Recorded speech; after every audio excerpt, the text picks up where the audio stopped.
What's up, YouTube? Knight's Edge here again.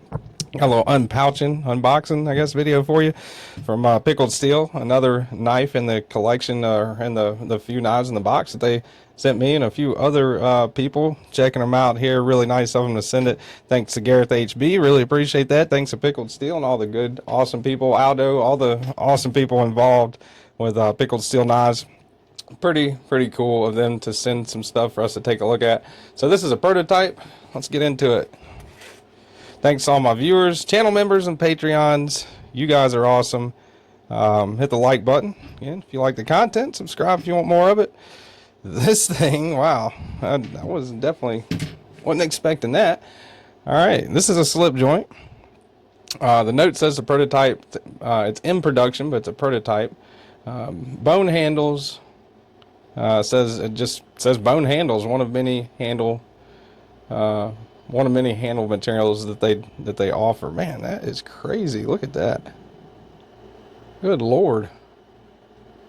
Wonder what that is. Let me get a magnet here. That titanium, steel. I'm thinking steel. Yeah, steel. I think it's steel anyway. Magnet will stick to it. But that is crazy. Look at that. Just look at it. Man, that's neat. I don't think that'd be like abalone. Abalone, whatever you call it. But the note I'm looking at, unless I'm reading it wrong, slip joint proto in production. So I'm just going to call it the Pickled Steel slip joint, I guess. I don't know. Nice walk and talk on it. I've never been too big of a fan of slip joints. There are a couple that I tend to like more than others. I'll wipe off my fingerprints off of that. A really nice finish on that. Have like a tumbled mirror finish almost. I don't know exactly what to call it. But yeah, you can look at that. You can definitely see the lights up there and stuff. Check that out. Pretty cool. So this is a prototype. It's not going to list the steel on here. Not sure what it is. Pretty comfortable in hand. I like one thing I do like about it ergonomically is that kind of pistol kind of, I don't even know, pistol grip, maybe, whatever you want to call it.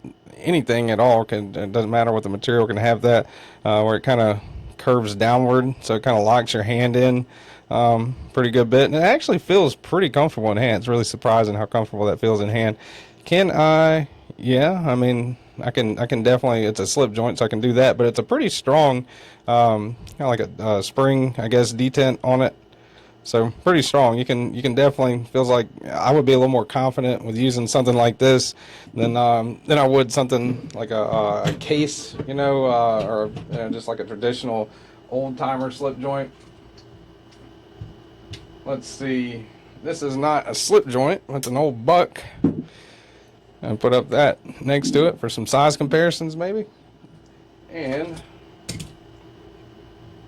an old slip joint knife. You can tell I am not equipped to review slip joints too much. I don't really look at them too much, but really unique one there. That's an old buck. What is this one? Buck 301X. Tell that one's definitely been well used. That was my grandfather's knife right there. So there's a couple of kind of more traditional knives put up next to it.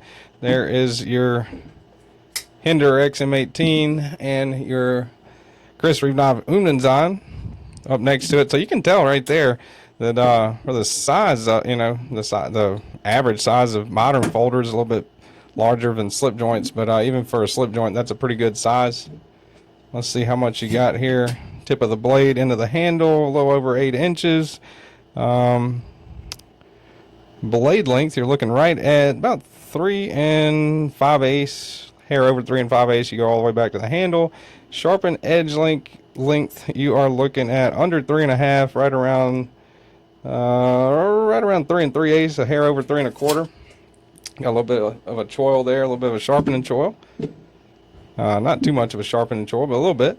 Nice little nail nick kind of opening spot. Pretty cool blade shape, almost like a traditional slip joint, but a little bit different. And this thing is pretty hefty, man. It's a pretty solid.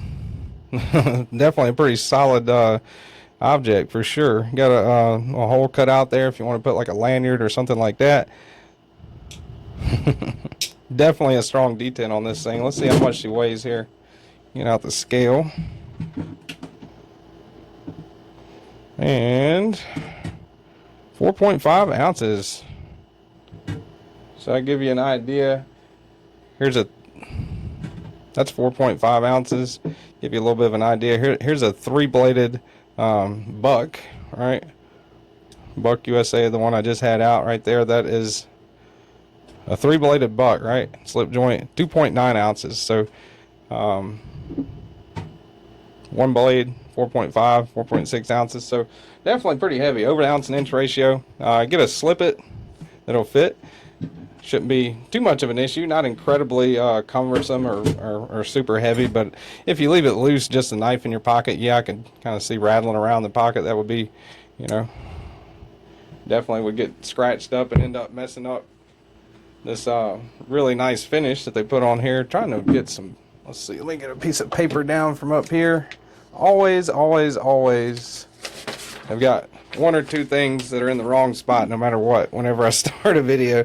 Alright, so that's paper, cuts, right? Cuts paper pretty good. Again, this is a prototype, so not quite sure what steel they're going to use for it, but I'm just going to call this one the Pickled Steel slip joint knife. Pretty heavy walk and talk on that thing, but yeah, pretty interesting there. Thank you very much to Aldo and Gareth HB, everybody involved with Pickled Steel, for sending this my way. Really appreciate that, and thank you guys for watching very much. Hopefully you enjoyed the video. If you did, hit the like button, subscribe right down there if you want some more of this rambling content, and you know, watching me try to figure out a slip joint is probably pretty funny, I would imagine. And I'll see you guys on the next one. Y'all stay sharp.